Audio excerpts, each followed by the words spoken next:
Assalamualaikum warahmatullahi wabarakatuh. Salam sejahtera. Alhamdulillahillazi arsala rasulahu bil huda wa dinil haqq liyuzhirahu 'ala ad-din kullih wa kafa billahi syahida. Wa usalli wa sallim ala rasulil karim wa ala alihi wa sahbihi ajma'in. Saudara Datuk Seri Zahid Hamidi, Timbalan Perdana Menteri, Menteri Ekonomi Saudara Fizi, Menteri Digital Gobin KSU, Menteri-Menteri, Menteri Besar, Ketua Menteri, rakan-rakan yang saya muliakan. Alhamdulillah, kita menyaksikan satu lonjakan baru dari sudut pemahaman dan pelaksanaan apa yang kita maksudkan dengan transformasi digital yang kita umumkan tahun lalu. Negara tidak ada pilihan. Kalau kita mau pacu pertumbuhan, bersaing dengan negara-negara lain, dan menjamin Malaysia ini mampan dan berjaya, terutama bidang ekonomi dan pembangunan, maka sudut pelaksanaan digital itu sudah menjadi kritikal dan mendesak. Sebab itu saya putuskan untuk mewujudkan Kementerian Digital. Dan hari ini kita perkenalkan sistem padu bangkalan data utama.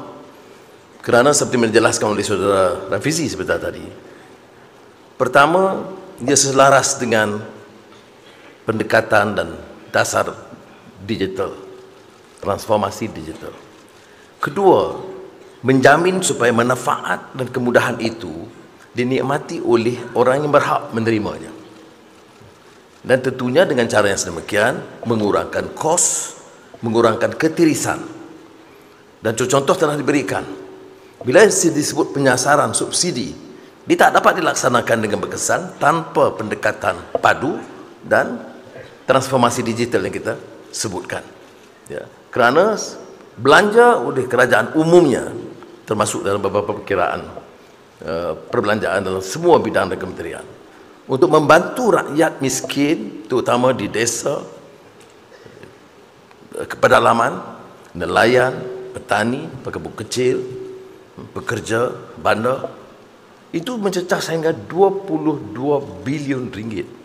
Dan dalam semua kajian menyatakan tidak sampai sepenuhnya kepada kumpulan sasar.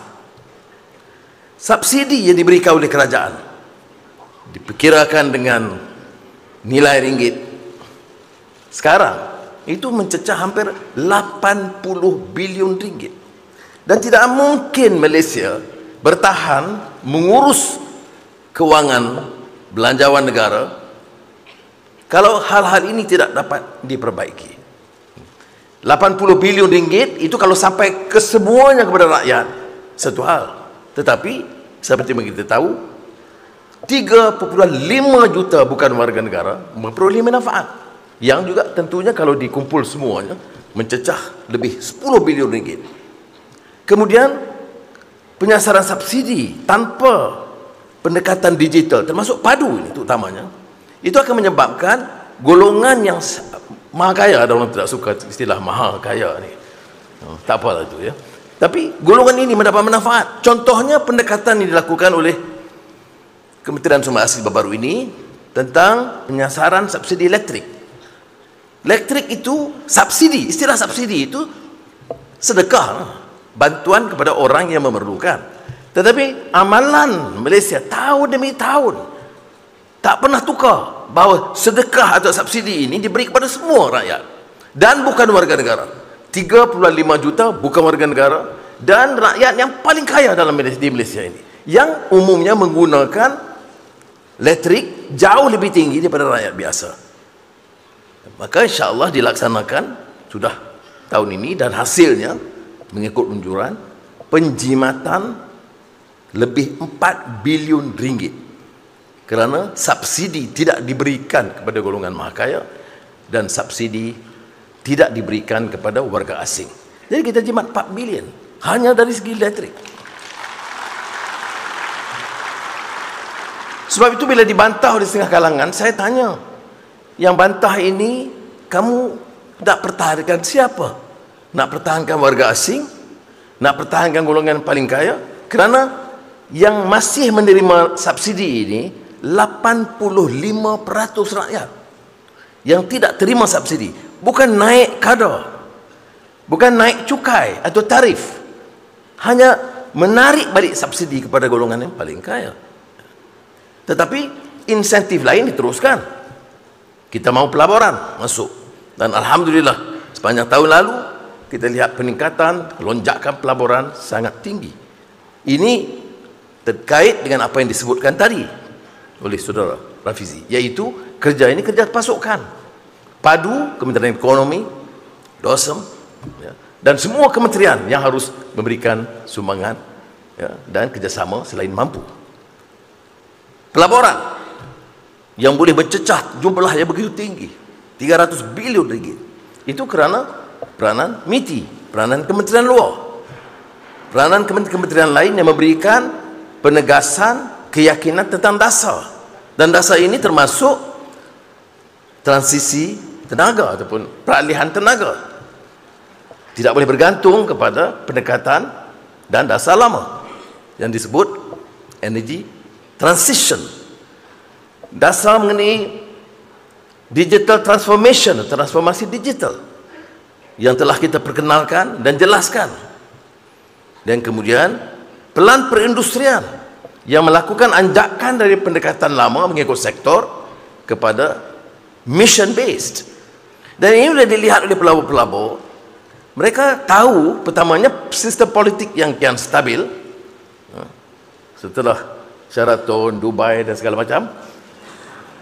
Bila sistem politik itu dianggap stabil, itu yang pertama. Yang kedua, mereka melihat dasar.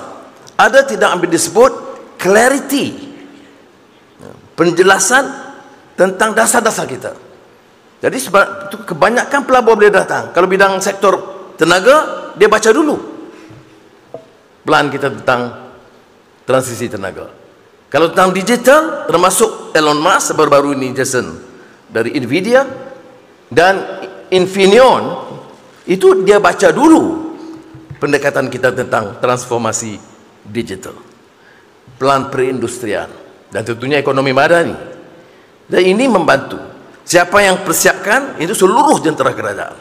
Dan sebab itu di antara kebanggaan kami ialah bila kita perkenalkan umpamanya IDN, Digital National, yang dikelola oleh MIMOS dengan kerjasama jabatan-jabatan kerajaan, kemudian Padu dikelola oleh Kementerian Ekonomi dengan DOSM dan Mampu. Ini menunjukkan keupayaan jentera kerajaan itu yang mampu mengolah perkara baru dengan usaha mereka sendiri tanpa terlalu bergantung kepada konsultan-konsultan antarabangsa yang menyebabkan kos yang paling tinggi. Jadi saya ucapkan sekali lagi terima kasih dan tahniah kepada jentera ini. Sebab itu di antara perkara yang akan ditangani sejak awal yang saya pengusikan bersama KSN dan JPA ialah melihat kepada prestasi pejabat awam yang begitu membanggakan. Kalau ada pun kelemahan kecil yang akan dipantau oleh SPRM, itu kerja asing, tetapi umumnya secara menyeluruh sangat membanggakan. Dan oleh itu kita memutuskan untuk menyegerakan pelaksanaan skim upah yang lebih adil dan munsabah kepada penjawat awam. Saudara harus percaya, kita tidak dapat menyegerakan awal tahun lalu kerana kita warisi kedudukan kewangan yang sangat merumitkan. Ya. Hutang negara pada masa itu masih 1.5 triliun ringgit dan defisit 5.6%.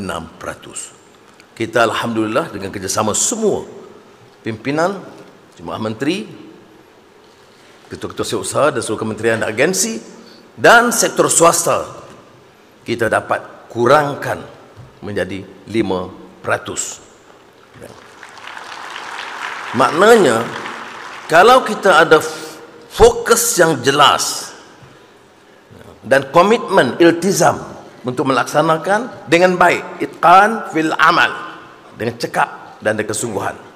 Saya percaya ia boleh dilakukan. Seperti mana peluncuran padu pada hari ini. Sudah masih ingat? Mesti ingat, ini 2 Januari tahun Masihi.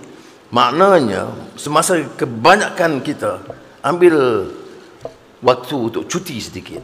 Ini tenaga induk di sini tak dapat cuti kerana nak menyiapkan peluncuran pada hari ini. Ya. Jadi nanti saya minta supaya Saudara Fizi timbang bagi cuti lebih lepas ni lah.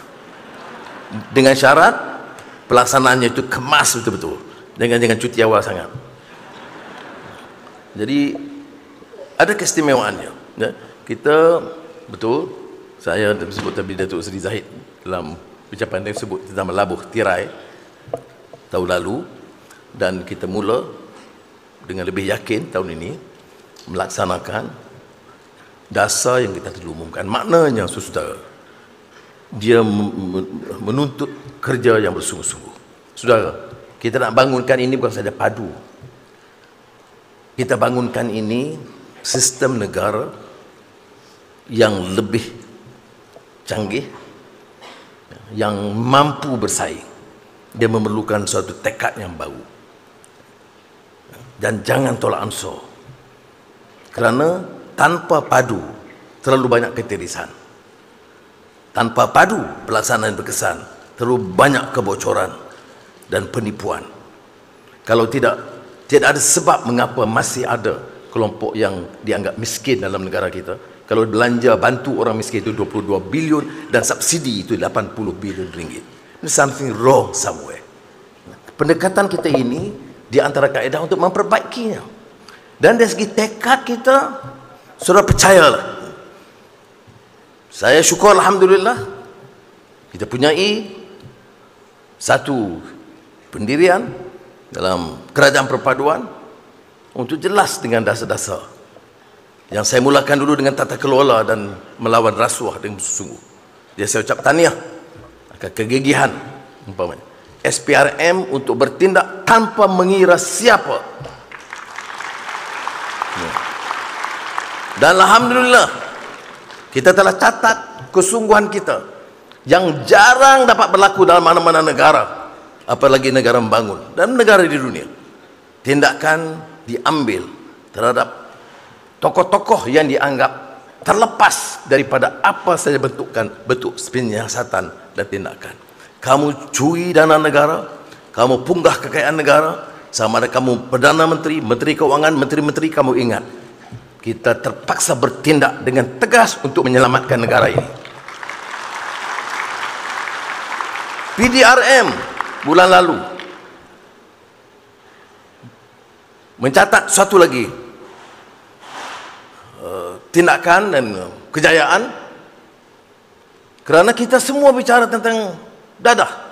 Ratusan ribu anak-anak kita terlibat dalam dadah dan terpaksa belanja ratusan juta ringgit satu tahun untuk menangani masalah ini. Yang ditangkap juga puluhan ribu di kalangan penagih dan pengedar-pengedar peringkat bawah. Sukar diambil tindakan terhadap pengedar-pengedar besar, tokoh-tokoh besar terlibat dalam dadah. Maka saya salute PDRM kerana telah jelajah kesabar dan ambil tindakan yang tegas. Jadi cerita-cerita bahawa ini yang jerung terlepas tak timbul lagi. Sekarang tumpuan kita itu kepada jerung-jerung supaya anak-anak ikan ingat. Baik, saudara. Dan saya syukur juga kerana ketegasan kita dalam satu jemaah menteri pelbagai kaum, pelbagai agama, tapi dalam beberapa dasar utama atas nama kemanusiaan, kita tidak lagi mengikut pendekatan lama, termasuk umpamanya bicara dengan keras menentang pencerobohan dan jenayah Zionis Israel ke atas Palestin dan Gaza. Tetapi dalam masa yang sama, saya senyap beri laluan kepada penerbangan mereka, kapal-kapal mereka berlabuh di sini. Dan saya terima kasih kepada Menteri Pengangkutan kerana mengingatkan saya hal ini patut dibetulkan dan dilarang kemasukan kapal-kapal Israel ke bumi Malaysia. Ya, dia melibatkan sedikit kerugian, tapi saya percaya lebih banyak keberkatan kerana kita menunjukkan ada keyakinan dan ada sifat peri kemanusiaan. Ya, terima kasih.